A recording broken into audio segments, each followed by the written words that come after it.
नमस्कार everyone. Multi bagger stock कैसे choose करें।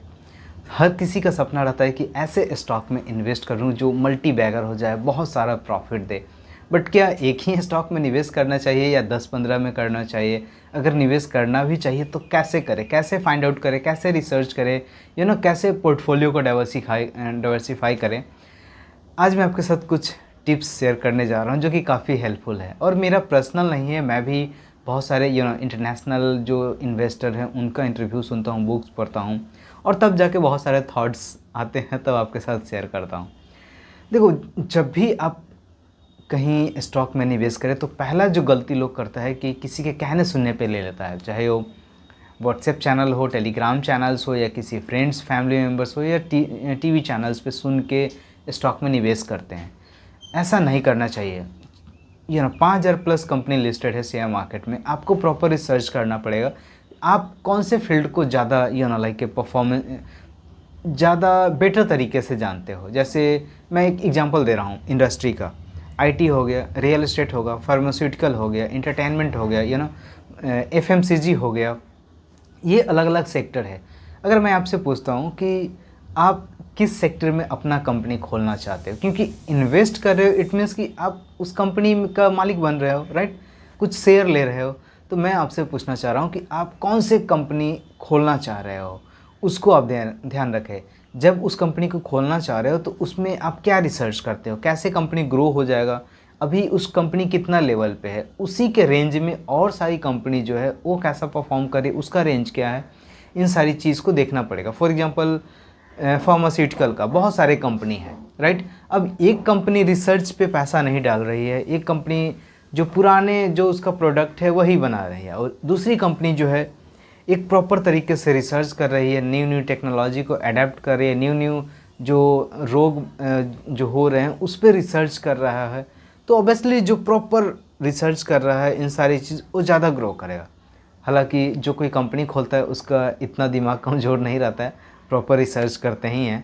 बट अब सिंपल एक एग्जांपल अदर मैं दे रहा हूँ। मैं मान लो आपने रियल एस्टेट का कोई कंपनी फाइंड आउट कर लिया उसमें निवेश करने का। बट अगर मान लो ये पेड़ है, अगर ये छोटा सा पेड़ है, ये कितना ऊंचा तक जा सकता है, एक सर्टेन लेवल तक। अगर उसके ऊपर आपका एक्सपेक्टेशन है वो नहीं होगा, तो कभी भी निवेश करने से पहले मार्केट कैप का भी ध्यान रखना काफ़ी ज़रूरी है। जो कंपनी मैच्योर हो गई है, बड़ी हो गई है, एक सर्टेन रिटर्न्स दे सकता है। बट आपको एक ह्यूज वेल्थ बनाना चाहते हो तो आपको ए स्मॉल कैप या मिड कैप टाइप की कंपनी को सर्च करना चाहिए। रीज़न ये बता रहा हूँ, हालांकि उस तरह की कंपनी फेल भी हो सकती है। बट स्मॉल कैप का मतलब ये नहीं कि 10-20 रुपये वाली स्टॉक आप परचेज कर ले। जिसका मार्केट कैप 10,000 करोड़ हो उसको मैं स्मॉल मानता हूँ, राइट।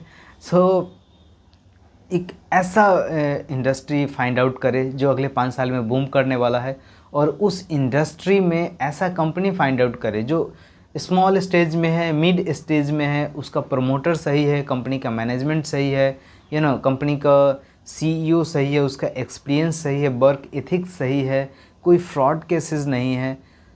तब आपको लगता है कि ये कंपनी आगे चल के बेटर परफॉर्मेंस करेगी, एक छोटा पौधा है पेड़ का रूप लेगा, तभी जाके ये पैसा बनेगा। तो पहले इंडस्ट्री फाइंड आउट करें, उस इंडस्ट्री में उस कंपनी को फाइंड आउट करें जो एक स्मॉल लेवल पे है बट पोटेंशियल रखता है कि आगे बड़ी बड़ी कंपनी को बीट कर दे उसी सेक्टर का, राइट। सो इन सारी चीज़ को देखना काफ़ी इम्पोर्टेंट है। दूसरा चीज़ मैं बोलूँगा जो कि सबसे ज़्यादा इम्पॉर्टेंट है, कभी भी एक जगह पैसा नहीं रखना चाहिए, राइट।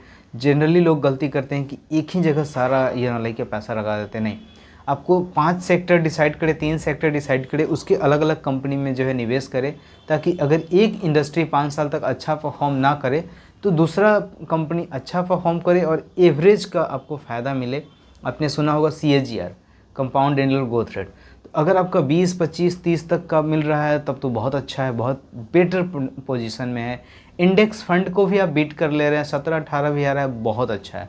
वॉरेन बफेट का नाम ऑलमोस्ट सभी इन्वेस्टर ने सुना होगा, उनका CAGR था 18% अप्रॉक्स, और आज दुनिया के सबसे बड़े इन्वेस्टर हैं। तो ज़्यादा पैसा बनाने के चक्कर में ना रहें, एक अच्छा इंडस्ट्री चुनें।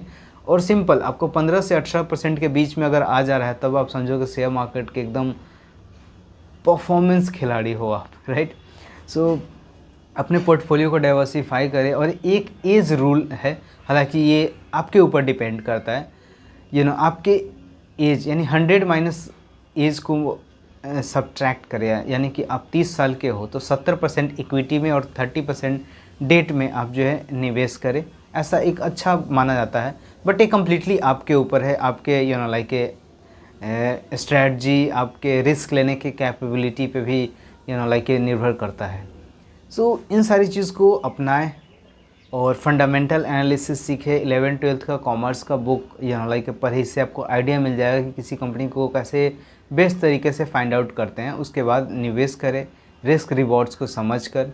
और शेयर मार्केट में निवेश करना रिस्क भी है, तो ऐसा नहीं कि किसी कहने सुनने पे पूरा का पूरा पैसा उसमें डाल दे और मालूम चला कि अगले 2-3 साल में वो आधा हो गया या आधा से भी कम हो गया वो चीज़, राइट। सो रिस्क रिवॉर्ड्स को समझें, पोर्टफोलियो को डाइवर्सिफाई करें, कंपनी को रिसर्च करें प्रॉपर वे में, उसके बाद ही निवेश करें। अगर आपका कोई सुझाव है तो आप कमेंट्स में लिखें, और वीडियो अच्छा लगा तो लाइक शेयर सब्सक्राइब जरूर करें। मिलते हैं नेक्स्ट वीडियो में।